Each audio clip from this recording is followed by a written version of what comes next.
Welcome to the BYD update, covering events from this past month. The Chinese car market is under more stress than ever as the number one EV maker in the world gets more aggressive to see if it can keep growing its sales. A better idea would be for them to grow sales outside of China. I've got updates on those numbers, which means I get to talk more about the ships that they're building. This is episode number 10 of the BYD update. And for BYD, despite all the storms, it's steady as she goes.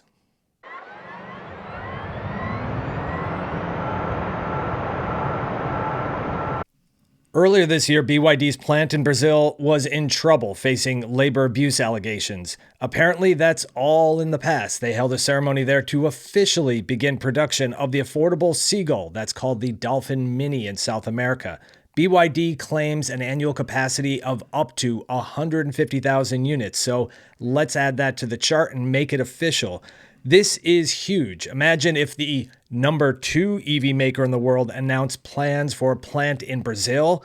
Their stock would go to the moon. I'm telling you that the number one EV maker in the world is already there and production has started. This should significantly add to BYD's capability to sell NEVs outside of China. On that metric, 23% of their Q2 sales went to markets overseas. That's their best number yet. The China market is a bloodbath. Unhealthy price cuts and questionable sales tactics like zero-mileage used vehicles, where a virtually new vehicle somehow finds its way to the used lot to help move the metal. BYD sold 250,000 new energy vehicles outside of China in Q2 from its plant in Thailand, and now add Brazil to that, ramping up. Plus, Hungary is still scheduled to come online late this year to feed European customers. It helps to have ships to transport the vehicles made in China. You didn't think I'd forget to talk about the ships, did you? The Xi'an is the fifth BYD Ro-Ro vessel to enter service. The Changsha now has started operations too, plus two other ships coming soon. The Jinyan name is unconfirmed by BYD, but it appears on the vesselfinder.com website, which is usually right. I came across a publication that said that the capability of that ship will only be 7,000 vehicles, which is less than other recent ships that they've built. We'll have to wait for an official announcement to see if that's true. Crazy growth for moving finished vehicles around the world. Meanwhile, inside China, BYD sales were steady. I would not be surprised if in the months ahead we see a lower month-over-month sales results. Reports out of China suggest that they are indeed slowing production of some models. Full battery electrics continued to outsell PHEVs and EREVs.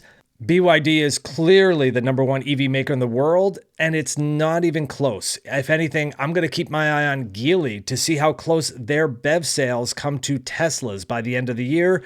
Their combined NEV sales exceed that of Tesla's globally in the first half of the year, but looking only at the BEV numbers, it puts them in third place behind Tesla. In their 2023 annual report, BYD published this chart to provide an overview of their lineup and brands. I've used it so many times in other videos, but it's not up to date, so I finally created my own updated version. This is... What? This is boring.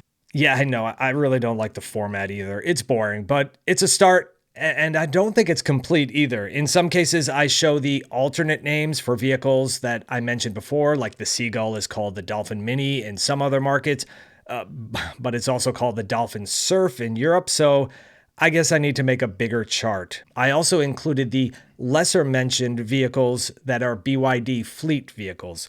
If you consider it wordy and confusing, I agree. And that's kind of the point, particularly with its Ocean and Dynasty series. There are a lot of overlapping models and powertrain options, too many to manage effectively, in my opinion. I think BYD needs to work less on adding new models and focus more on making their current lineup of BYD vehicles better, not just cheaper. Focus on NEVs like the Wan Plus, which is a high volume. You may know it as the Atto 3, which recently sold its 1 millionth unit. BYD likes to capitalize on success. Later this month, the order button will go live for the Sea Lion 6, available as a BEV or a PHEV. That's their DMI technology is what they call it. Larger than the Sea Lion 5, smaller than the Sea Lion 7, both of which are available as EV or DMI. So you can see they get a successful vehicle called the Sea Lion and they just capitalize on it. These offer ocean-inspired styling versus the more formal BYD Dynasty SUVs like the Wan Plus, Tang, and Tang L. On the premium side, things are a little bit more under control. Fang Cheng Bao has been selling quite well, offering premium SUVs with a Land Rover or Land Cruiser vibe to them. June sales were up 50% month over month and over 600% year over year. They teased a new model, the Tai 7, with more details to come. According to data submitted to the Chinese government, this will be a plug-in hybrid, splitting the Bao 5 and Bao 8. No indication if they will offer it as a pure electric also.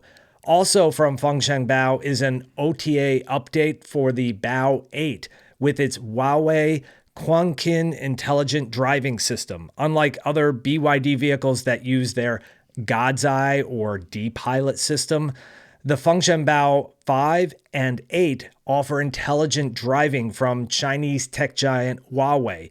The Bao 8 gets some new features, improved level 2++ capability. 2+ means it can operate both on highways and in the cities. China does not allow complete hands-free driving, and it said it would start to crack down on companies who don't monitor the driver sufficiently. It adds automatic emergency steering. Many cars, maybe the car you drive, offer automatic emergency braking, warning, and on some vehicles, activating the brakes when it detects an object ahead that you are certainly going to hit. This system will also steer the vehicle around the object if possible. This brings up an interesting dilemma that's been talked about by industry experts for years. If the system senses an object, a person that is in front of it about to be hit, it can swerve to avoid them. But what if it also senses that there's a scooter alongside with two people on it? Does it do a risk assessment saying that it's better to sideswipe two people on a scooter than to almost certainly kill one pedestrian? We don't know the logic that it goes through when making these decisions. But I do know that the brakes in the demo are shooting off some major sparks. They probably are semi-metallic pads, and the system is totally slamming on the brakes. And finally, BYD shocked the world earlier this year with its megawatt charging Super E platform vehicles. They've rolled out some chargers starting at its dealer locations with plans to operate 4,000 BYD flash chargers across China. To help expand their network even more, BYD reached an agreement with Zhaozhou and Longshine to install 15,000 additional units, plus Teld and StarCharge to install thousands more. It's not clear what to expect from the experience with these partner sites. Will they be co-branded BYD? And they could use different hardware that still deliver the appropriate level of power to the BYD vehicles, but the hardware is just manufactured by another company. This is not expected to be an exclusive network for BYD, as other NEV makers are upping their charging game too to match or exceed their performance when it comes to charging.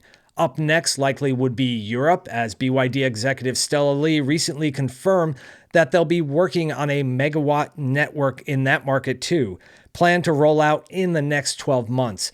That suggests the obvious that megawatt charging Han L and Tang L will go on sale in Europe. Right now, their previous generation slower charging models are sold there.